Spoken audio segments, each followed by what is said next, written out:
શું કાંઈ પ્રસંગ છે દિયા? હવે આમાં શું છે એ તો મને કાંઈ ખબર નથી, પણ આ પત્રિકા એનો જવાબ આવો મામા. हे તમે सुनो पांडव के रात तैयार कर सैन्य तारो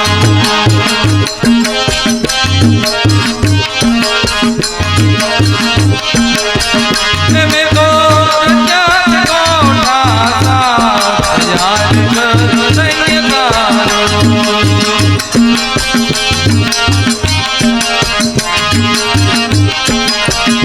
मारे तुझे करवानी घड़ी हाँ यार कर देंगे तारो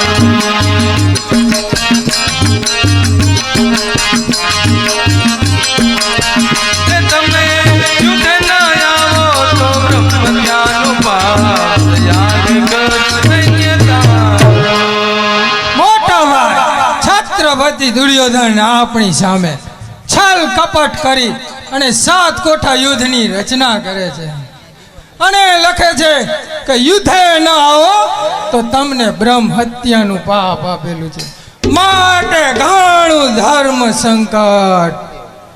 જો ભાણા તમારે આવું ન આવું એ તમારી ઈચ્છાની. સાંભળો, એ મામાના પાત્રને પાંદડી તૂટી ફૂટી તરફથી 500 રૂપિયા આવે છે. ચાલો પાંદડી તૂટી ફૂટી. જો ભાણા તારે આવું ન આવું તમારી ઈચ્છાની વાત છે. મારે તો ડાબી આંખે હરખી ને જમણી આંખે હરખી. ડાબી ફૂટે તોય એટલી પીડા થાય અને જમણી ફૂટે તોય એટલી પીડા થાય. માટે પરાણે નથી. તમારે આવવું હોય તો આવજો. જાઓ મામા જાઓ, છત્રપતિ દુર્યોધનને કહેજો કે અમે યુદ્ધે આવવાને તૈયાર છીએ. જાઓ મામા જાઓ. ઠીક લ્યો તે જાઉં છું. રામે રામ. પણ હા ટાણે આવી જઈજો. जाओ मामा મામા ખુશીથી જાઓ, અમે ટાણે પહોંચી જઈશું. भाई भीमसेन भाई सहदेव भाई निकुल अपना चारेयમાં સપ્તકોઠાનું યુદ્ધ કોઈ જાણતું નથી. ફક્ત એક અર્જુન એક જ જાણે છે, પણ તે તો પાતાળ ગયો છે. તો હવે શું થશે? તો હવે જેવી મુરલીધરની ઈચ્છા. જય મુરલીધર. આહા.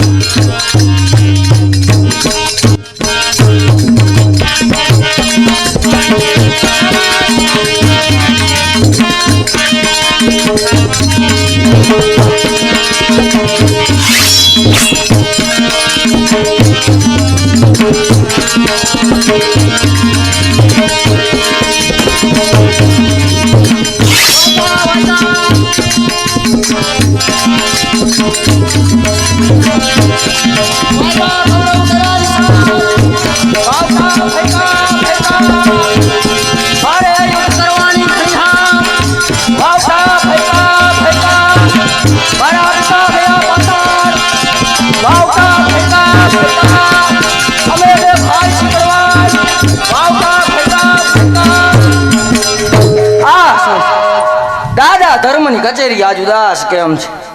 દાદા જ્યારે હું નાનો હતો અને આ કચેરીમાં આવતો ત્યારે તમે મને કેવો વહાલ કરતા દાદા. અને કાકા ભીમસેન, કાકા સહદેવ અને નિકુલ કાકા તે પણ મને કેવો પ્રેમથી બોલાવતા. અને આજે મને કેમ કોઈ બોલાવતું નથી? શું મારા પિતાશ્રી હાજર નથી તેટલા માટે કાકા? પિતા ગયા પાતાળ તેથી કોઈને બોલાવે રે. કાકા દાદા જગમાં કેવા પિતા તુલ્યોને આવે રે. અરે અરે દાદા મારા પિતાશ્રી હાજર નથી તેથી મને કોઈ બોલાવતું નથી. જો પ્રથમથી જ જાણ હોત તો આ મુખ લઈને આ કચેરીમાં ન આવે. કારણ કે જ્યાં માન નહીં અરે ત્યાં ઉખરેમાં શાન નહીં. તો લાવ અભિમન્યુ રિસાઈને ચાલ્યો ગયો. એને શું ખબર કે દાદા ધર્મ ઉપર વિપરીત પરિસ્થિતિ પડી છે. ભાઈ ભીમસેન જા એને જલ્દીથી પાછો બોલાયો. બેટા અભિમન્યુ, દાદા ધર્મરાય બોલાવે છે. આવ બેટા.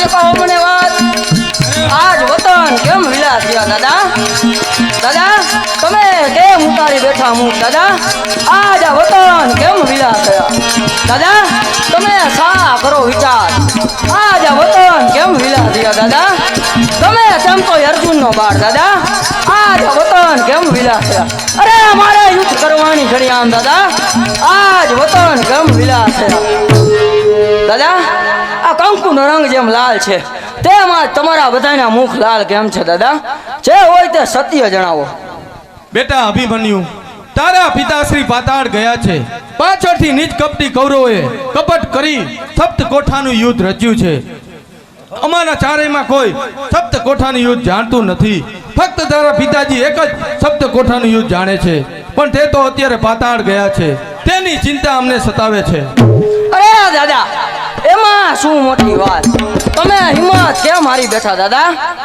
મારે યુદ્ધ કરવાની ઘણી હામ દાદા તમે હિંમત કાં હારી બેઠા ગમે તેમ તો અર્જુનનો બાળ દાદા તમે હિંમત કેમ હારી બેઠા અમે બે ભાઈ છીબડવાન દાદા તમે હિંમત કેમ હારી બેઠા જાણું ઈ કોઠા છ દાદા એક સાતમો કોઠો જ જાણ નહીતર હમણાં જ સાતમા કોઠાનું બીડું પણ લઈ લે બેટા અભિમન્યુ કહે તો ખરો કે એ 7મો કોઠો શેનો છે કાકા એવું સાંભળવામાં આવ્યું છે કે 7મો કોઠો એ છાણ અને માટી કેરો એટલે કે ગોબર તણો તો એ 7મો કોઠો એ મારે સી હા કાકા હા 7મો કોઠો સીધે લેતા પહેલા હજુ એક વખત વિચાર કરજો કારણ કે હણાય છે ભડવીરો 7મા કોઠે અરે હરાય છે ભડવીરો 7મા કોઠે અરે મરાય છે મોટા મોટા મહારથીઓ 7મા કોઠે અરે નથી કોઈ કૌરવ પક્ષમાં અરે નથી કોઈ કૌરવ પક્ષમાં મુજ સરખો મહારથી અરે 7મો કોઠો તોડવા ગજા કરે શાબાશ કાકા શાબાશ 6 કોઠા ઈ મારે છી અને 7મો કોઠો આજ તમારે છી આ બેટા 6 કોઠા એ તારે શિર છે અને 7મો કોઠો મારે શિર છે સાંભળો તું અત્યારે જા તારી માતા સુભદ્રા પાસેથી યુદ્ધમાં જવાની રજા લઈ જાઓ પછી આપણે યુદ્ધની તૈયારી કરી અભિમન્યુના પાત્રને કૃષ્ણા ગ્રુપ તરફથી 200 રૂપિયા આવે છે કાકા હું હમણાં જ જાઉં છું અને સુભદ્રા માતાના આશીર્વાદ લઈને આવું છું હવે તો સંગ્રામ સાંભળો મામાના પાત્રને એ પ્રવીણભાઈ ગુંડડા સરપંચ તરફથી 500 રૂપિયા આવે છે તે ચાલો ભાઈઓ હવે તો જેવી મુરલીધરની ઈચ્છા ચાલો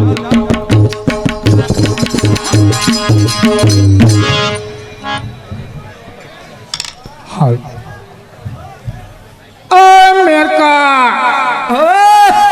એ હાલ આયો એ જો આ એક કામ તો પૂરું થયું એ હવે હાલ બીજું કામ શરૂ કરી હા તો હાલ તારા હારાની માં મરી ગઈ ને એનો ખરો વગાડી નાખી હા અકલના ઓથમી કા દૂધપાક જેવા હોય હા એ ખરખરો વગાડવાનો ન હોય તો એને કરવાનો હોય તો આ ઢોલ વાળા આવ્યા એનું શું કરું મારે હે ઢોલ વાળા તો ઈ ખરખરો વગાડવા આવ્યા હે લે તો વગાડો બીજું શું ચાલ લાય હવે હેઠો બે હેઠો હે હા અને માથે ઓડી જા શું પંજ્યું એ લાઈ છોડી બીજું શું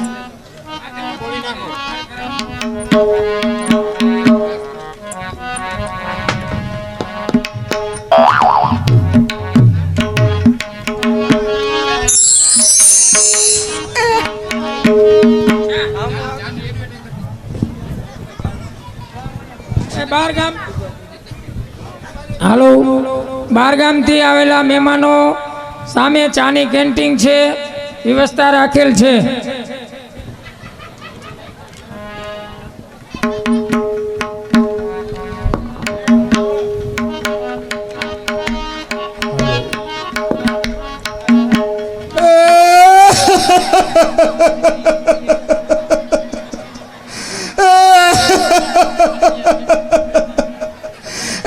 મારી હારાની માં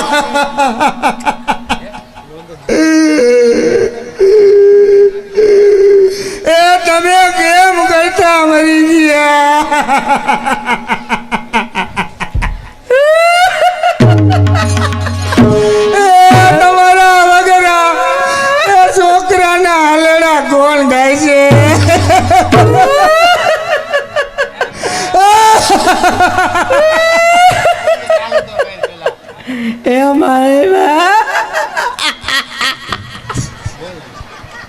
એ સાંભળો, એ મેરકાના પાત્રને એના ભત્રીજો પ્રિન્સ 200 રૂપિયા આપે છે.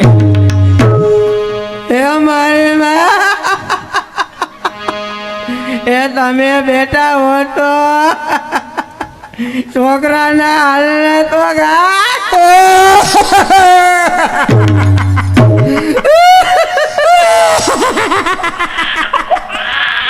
એ તમે છોકરાને હિંચકા તો નાખ્યા.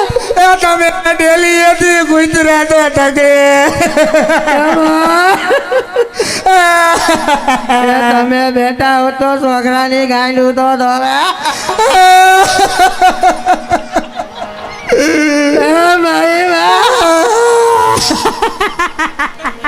એ તમે બેટા હો તો છોકરાની હરિયું તો ધોવે. એ તમે બેટા હોત તો આ ગામના ડોહા તો ભૂરાયા હતા. એ હવે તમારા વગર કેમ રે જીવા?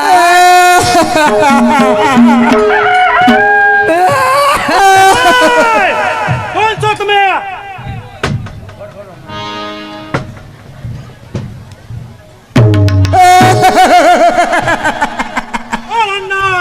કોણ છો તમે? અમારા ઘરમાં વગર મહિના શું ભોગ મૂકીને રહો છો? લાકડી ફેંકી ના.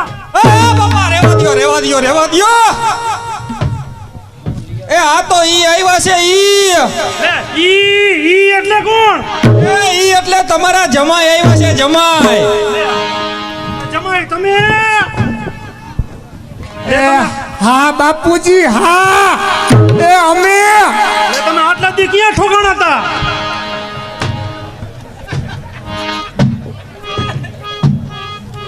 એ મારી માં મરી ગઈ ને એના 2 વર્ષ થઈ ગયા.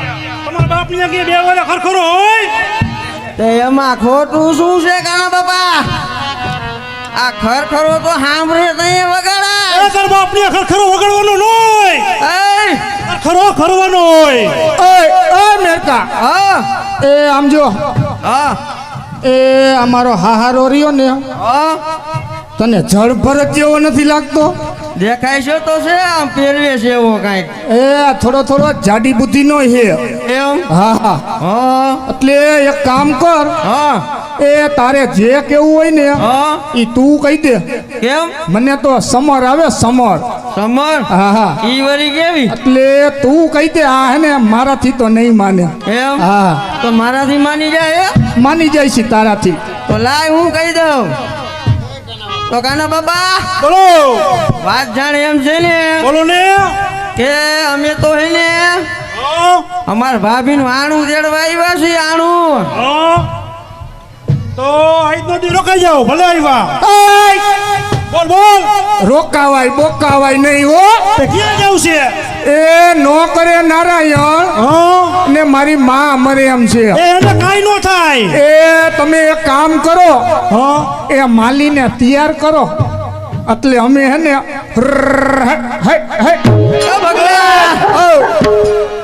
એક કામ કરી રોકાઈ જાય. કા ઓલા ડોશીના હાથના રોટલા ખાઈ ખાઈને ને આ ઘણા વર્ષ થઈ ગયા એ હા, તો કાંઈક રીઢા થાય, રીઢા. મારે હારે કઈ રહ્યો ભાઈ આને.